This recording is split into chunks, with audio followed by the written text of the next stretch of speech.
Hi friends, welcome back my YouTube channel. ഇതൊരു പായസത്തിൻ്റെ റെസിപ്പിയാണ്. Instant പാലട പായസത്തിൻ്റെ റെസിപ്പിയാണ്.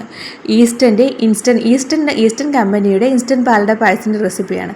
ചവ്വരി ഞാൻ വേവിക്കാൻ വെച്ചിരിക്കുന്നതാണ്. കുറച്ച് നേരം കുതിർക്കാൻ ഇട്ടതിന് ശേഷം ഒരു ഗ്ലാസ് വെള്ളം കൂടെ ചേർത്ത് അടുപ്പിൽ വെച്ചിട്ടുണ്ട്. ചവ്വരി ആവശ്യമുള്ളവർക്ക് ചേർക്കാവുന്നതാണ്. ഇതിൽ കുറച്ചോ കൂടിയോ അല്ലെങ്കിൽ സ്കിപ്പ് വേണമെങ്കിൽ ചെയ്യാം. ചവ്വരി ചേർക്കാതെ വേണമെങ്കിലും ചവ്വരി ഇഷ്ടമില്ലാത്തവർക്ക് അങ്ങനെയും ചെയ്യാവുന്നതാണ്.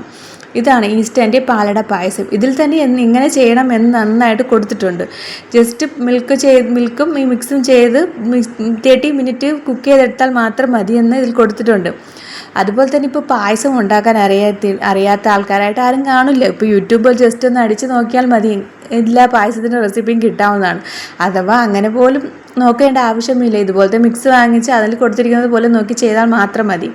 ഓക്കെ ഫ്രണ്ട്സ്, ഞാൻ ഈ ഒരു പാക്കറ്റ് പാലട പായസത്തിന് വേണ്ടി 3 കവർ പാലും അര കവർ വീതം, ഓരോ കവറിലും അര കവർ വീതം വെള്ളം, അത്രയും ഞാൻ ചേർത്തിട്ടുള്ളൂ. 3 കവർ പാലും അര കവർ വീതം വെള്ളം മാത്രമേ ചേർത്തിട്ടുള്ളൂ. ഇത്രയും ചേർത്തതിന് ശേഷം ആ മിക്സും കൂടെ തട്ടുക. ജസ്റ്റ് ഈ പാലെല്ലാം ഒഴിച്ചതിന് ശേഷം നമ്മൾ വെച്ചിരിക്കുന്ന ആ മിക്സ്, പാലട പായസത്തിന് ഇൻസ്റ്റൻറ്റ് മിക്സും കൂടെ ചേർത്ത് നന്നായിട്ടൊന്ന് കുറുകി വരുന്നത് വരെ അടി പിടിക്കാത്ത വണ്ണം നന്നായിട്ട് ഇളക്കി കൊടുത്തുകൊണ്ടേയിരിക്കുക. കാരണം അത് ഈ ഒഴിച്ച പാൽ അത്രയും നന്നായിട്ട് കുറുകി വരണം. ആ കുറുകി ജസ്റ്റ് ഒരു കട്ടി മീൻസ് ഒന്ന് നന്നായിട്ട് കുറുകി വരണം. ആ കുറുകി വന്നു കഴിഞ്ഞാൽ ഇതിൻ്റെ കറക്റ്റ് ടേസ്റ്റ് കിട്ടത്തുള്ളൂ. അടിയിൽ പിടിക്കാനും പാടില്ല. പിന്നെ മധുരം അതിൽ തന്നെ ഉണ്ട്, ആ മിക്സിൽ തന്നെ ഓൾറെഡി മധുരം ഉണ്ട്.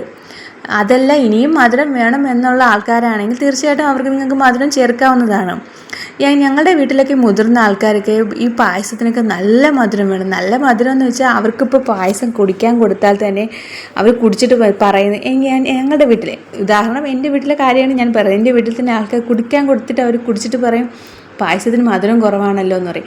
ഇപ്പോഴത്തെ ഒരു കാലഘട്ടത്തിൽ ഷുഗർ വരാതെയും ഷുഗർ ഇല്ലാതെയും നോക്കുന്ന ഒരു രീതിയിലാണ് ഞങ്ങൾ പായസം ഞങ്ങളെന്ന് ഉദ്ദേശിച്ച് ഞാൻ പായസം വയ്ക്കുന്നത്.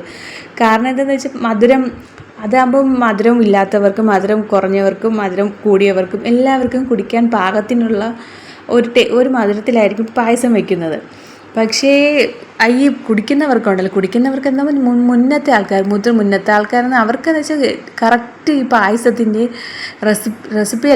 പായസത്തിൻ്റെ ഈ ടേസ്റ്റ് അറിയാവുന്ന ആൾക്കാരാണ്. ഈ പാലട പായസമൊക്കെ മുന്നേ തേങ്ങ ചിരകി അതിന് മിക്സിയിൽ അരച്ചു അതിൻ്റെ പാലെടുത്ത് 1-ാം പാലെടുത്ത് 2-ാം പാലെടുത്ത് 3-ാം പാലെടുത്ത് അങ്ങനെ ചെയ്തുകൊണ്ടിരുന്ന പായസമാണ് ഈ പാലട പായസമാകട്ടെ പരിപ്പ് പായസമാകട്ടെ എല്ലാം. പക്ഷെ ഇപ്പോൾ എല്ലാം ഇൻസ്റ്റൻ്റ് ആയതുകൊണ്ട് തന്നെ മിൽമ കവർ പാല് വാങ്ങിക്കുക, മിക്സ് ചെയ്യുക, ഇതുപോലെ 30 മിനിറ്റ് കുക്ക് ചെയ്തെടുക്കുക, കൈയിട്ട് ഇളക്കി അടി പിടിക്കാത്ത വണ്ണം ഇളക്കി കുക്ക് ചെയ്തെടുക്കുക. ജസ്റ്റ് പണി തീർന്നു. പിന്നെ കശുവണ്ടി മീൻസ് അണ്ടിപ്പരിപ്പ് മുന്തിരിയും ഇടുന്നവർക്കിടാം, അല്ലാത്തവർക്ക് അത് സ്കിപ്പ് ചെയ്യാം. പിന്നെ തേങ്ങ ചെറുതായിട്ട് അരിഞ്ഞ് മൂപ്പിച്ച് നെയ്യിലോട്ട് മൂപ്പിച്ച് വയ്ക്കാം. അങ്ങനെയൊക്കെ ചെയ്യുന്ന ആൾക്കാരും ഉണ്ട്. അതുകൊണ്ട് തന്നെ മുതിർന്ന ആൾക്കാർ, മുന്നത്തെ ആൾക്കാർക്കൊക്കെ അവർക്ക് ഇങ്ങനത്തെ പായസം, സത്യം പറഞ്ഞാൽ അവർക്ക് ഇങ്ങനത്തെ പായസം അധികം ഇഷ്ടപ്പെടില്ല. പിന്നെ പായസമാണല്ലോ എന്നും പറഞ്ഞ് കുടിച്ചിട്ട് മധുരം കുറവെന്ന് പറയും. അങ്ങനത്തെവർക്ക് മധുരം നല്ല വേണമെന്നവർക്ക് തീർച്ചയായിട്ടും മധുരം നന്നായിട്ട് ഇടാവുന്നതാണ്. പക്ഷെ ഞാനിപ്പോൾ ഇവിടെ മധുരം ഇട്ടിട്ടില്ല. ഞങ്ങൾക്ക് ഇത് കറക്റ്റ് മധുരമാണ്. ഇവിടെയുള്ള നമ്മുടെ മുതിർന്ന ആൾക്കാരൊക്കെ ഷുഗർ പേഷ്യൻ്റ് ആണല്ലോ. അതുകൊണ്ട് ഇപ്പോൾ ഒന്നും അവർ ഒന്നും പറയില്ല, മിണ്ടാതെ കുടിക്കും. കാരണം അവർക്ക് ഓൾറെഡി ഷുഗറുണ്ട്. ഇപ്പോൾ ഇനിയും കുറച്ചും കൂടെ മധുരം ഇട്ടാൽ ഷുഗർ വരത്തില്ലേ. അതുകൊണ്ട് തന്നെ മിണ്ടാതെ അത് കുടിക്കും. പക്ഷേ ഇതിപ്പോൾ നല്ല ടേസ്റ്റ് ഉണ്ടായിരുന്നു. നന്നായിട്ട് കുറുകി വന്നിട്ടുണ്ട്. ഇപ്പോൾ നന്നായിട്ട് തിളയ്ക്കുന്നുണ്ട്. ഇപ്പോൾ കുറച്ച് കുറുകിയിട്ടുണ്ട്. ഇനി വീണ്ടും വിടാതെ കൈ കൈയല്ല പായസം ഇളക്കിക്കൊണ്ടേയിരിക്കുക. അതിനുശേഷം ജസ്റ്റ് ഒന്ന് അടച്ചു വയ്ക്കുക.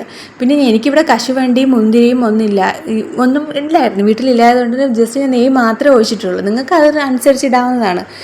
എനിക്ക് കശുവണ്ടിയും മുന്തിരി ഇടുന്നതിനേക്കാളും തേങ്ങ ഇടുന്നത് കുറച്ചും കൂടെ ഇഷ്ടമാണ്. പക്ഷേ ഇനി ഒരു തേങ്ങ പൊട്ടിച്ച് അതിനെ കഷ്ണങ്ങളാക്കി ചെറുതായിട്ട് അരിഞ്ഞ് അതിന് മടിയാണല്ലോ മെയിൻ. മടി കാരണമാണല്ലോ ഇൻസ്റ്റൻറ്റ് പാലട പായസത്തിൻ്റെ മിക്സ് വാങ്ങിച്ചത് തന്നെ. അതുകൊണ്ട് തന്നെ ഞാൻ ചെറിയൊരു നെയ്യ് മാത്രമേ ചേർത്തിട്ടുള്ളൂ. ഒരു 2 ടീസ്പൂൺ നെയ്യിൻ്റെ ആവശ്യമുള്ളൂ, അത്രേ ചേർത്തിട്ടുള്ളൂ. അതിനുശേഷം വീണ്ടും നന്നായിട്ടൊന്ന് അടച്ചു വയ്ക്കുക. അപ്പോൾ അടച്ചു വയ്ക്കുമ്പോൾ കുറച്ചും കൂടി ഇരുന്ന് തണുത്ത് കഴിയുമ്പോഴത്തേക്ക് ജസ്റ്റ് ഈ കുറുകി വന്നത് കുറച്ചും കൂടെ ഒന്ന് കുറുകും. കുറി വന്നതിന് ശേഷം എല്ലാവർക്കും സെർവ് ചെയ്യാവുന്നതാണ്, ക്ലാസ്സിൽ വെച്ച് സെർവ് ചെയ്യാവുന്നതാണ്. ഇനി നല്ല ടേസ്റ്റ് ഉണ്ടായിരുന്നു കേട്ടോ. ഒരു ഗ്ലാസ് പായസം കുടിക്കുന്നവർക്ക് 2 ഗ്ലാസ് പായസം തീർച്ചയായിട്ടും കുടിക്കാവുന്നതാണ്. ഓക്കെ ഫ്രണ്ട്സ്, എൻ്റെ ഈ വീഡിയോ ഇഷ്ടപ്പെട്ട എല്ലാവരും ലൈക്കും കമൻറ്റും ചെയ്യണം. സബ്സ്ക്രൈബ് ചെയ്യാതെ കാണുന്ന ഏതെങ്കിലും ഫ്രണ്ട്സ് ഉണ്ടെങ്കിൽ എൻ്റെ വീഡിയോ സബ്സ്ക്രൈബ് ചെയ്ത് എന്നെ സപ്പോർട്ട് ചെയ്യുക. നിങ്ങൾ ചെയ്യുന്ന ഓരോ സപ്പോർട്ടുമാണ് എനിക്ക് മുന്നോട്ട് പ്രചോദനം നൽകുന്നത്, ഓരോ വീഡിയോസ് ഇടാൻ. Okay friends, thank you.